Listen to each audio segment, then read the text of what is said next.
ఇప్పుడు కేవలము ఒక మనిషి దగ్గరకు వచ్చి ఒక మతం ప్రచారం చేస్తేనో ఒక దేవుడి గురించి చెప్తేనో మతం మారతారంటారా? అంటే వీళ్ళ కనీస సౌకర్యాలు కొన్ని కొన్ని వీళ్ళు కల్పించటం వల్ల మతం మారతారంటారా? లైక్ విద్య కాని సహజమే కదమ్మా. వీళ్ళ కొంత కాదమ్మా నువ్వు చెప్పింది. ఇప్పుడు ఆకలిస్తుందమ్మా, అన్నం ఎవడు పెడితే ఆడు దేవుడు. అది మనం కల్పించలేకపోతున్నామా ఆ భద్రతని? మనకు అసలు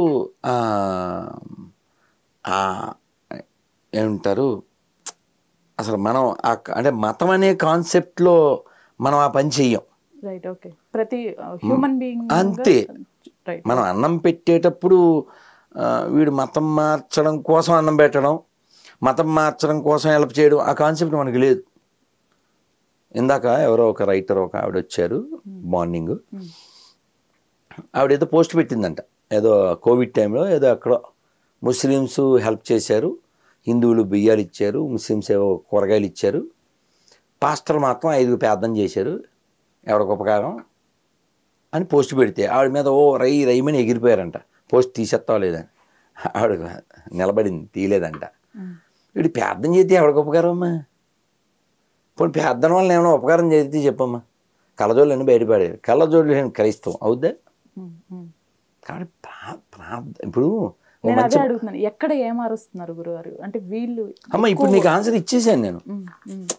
నీకు ఆకలి వేస్తుంది, ఎవరు అన్నం పెడితే ఆడు దేవుడు, అది కాన్సెప్ట్. ఇప్పుడు కొన్ని ఏజెన్సీ ఏరియాలు ఉన్నాయి, వాళ్ళకి అన్నం బియ్యం అలాంటివి ఏం తెలియవు, వీళ్ళు పట్టుకెళ్ళి బిర్యానీ పట్టుకెళ్ళి ఇస్తారు, వాళ్ళకి వీడు దేవుడిలో కనపడతాడు. మనకి మతనిష్ట లేదు, వాళ్ళకి మతనిష్ట ఉంది. మనకి వైరాగ్యం ఉంది, స్వాతంత్రం వచ్చాక నిర్లక్ష్యం కూడా ఉంది. ఈ దేశం, ఈ ధర్మం పాడైతే దానికి దోషం ముస్లింది క్రైస్తవులది కాదు, నేను ఖచ్చితంగా చెప్తా, హిందువులదే. ఎందుకని?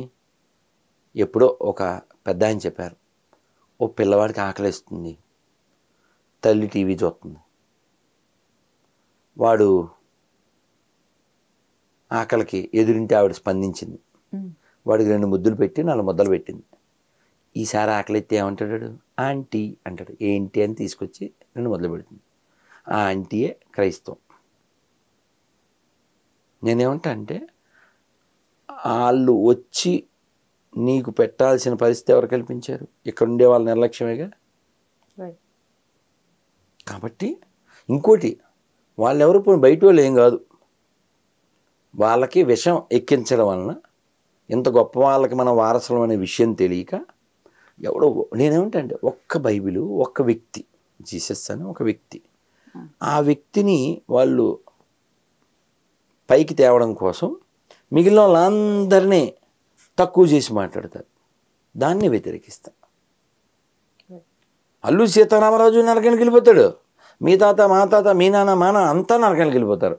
వాడు నమ్మకపోతే ఎందుకు వచ్చిన మతం అది? ఇప్పుడు ఆ పాస్టర్ వాళ్ళ నాన్న కూడా నమ్మలేదు. నేను అడిగాను, అతను ఎవరో నల్గొండ జిల్లా నుంచి, మీరు మతం మారి ఎన్నాళ్ళు అయింది సార్ అన్న. 15 ఏళ్ళు. మరి మీ నాన్నగారు అప్పుడు ఉన్నారా చనిపోయారు అన్న. చనిపోయారు. మరి మీ నాన్నగారు నరకానికి వెళ్తారా స్వర్గానికి వెళ్తారా అన్న. ఖచ్చితంగా మా దేవుడిని నమ్మలేదు కాబట్టి నరకమే అన్నాడు.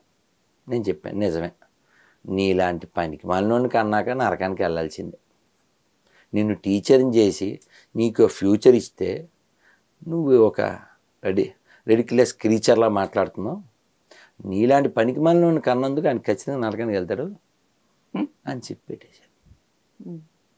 చచ్చిపోయిన నాన్నకి ఈ బ్రదర్ అనిల్ కుమార్ అన్నాడు కదా, ఉర్మిళక్ మూడు, వాళ్ళ నాన్న చచ్చిపోతే వెళ్ళలేదు. అలా చాలామంది. మనం ఏం చెప్తాం? రాముడు బోరుని ఏడ్చాడు వాళ్ళ నాన్నగారు చనిపోయిన విషయం తెలిసి. జటాయుకి ఆయన అంత్యక్రియలు చేశాడు. రాముడు లక్ష్మణుడు ఇద్దరు కలిసి చితి మీద పేర్చి తండ్రికి చెయ్యని అంతా అంత్యేష్టాన్ని చేశారు. ఓ పక్షికి మనం విలువిచ్చాం, ఓ పక్షికి కూడా మనం విలువిచ్చాం, మనుషులకి ఎందుకు ఇవ్వం? అయితే ఎవడైతే మనుషుల్ని కులం పేరు మీదో రంగు పేరు మీదో అసమానత చూపించాడో వాడు రాస్కెల్ నెంబర్ 1. ఆడెవడైనా ఆడి పేరు చివర ఏమన్నా సరే మనకి శాస్త్రం అయితే చెప్పలే. ఇలాంటి వంకర వెధవలకి శంకర్ల వారు వచ్చి కంకర వేసి గట్టిగా బుద్ధి చెప్పారు. శివుడే వచ్చాడు చండాల రూపంలో.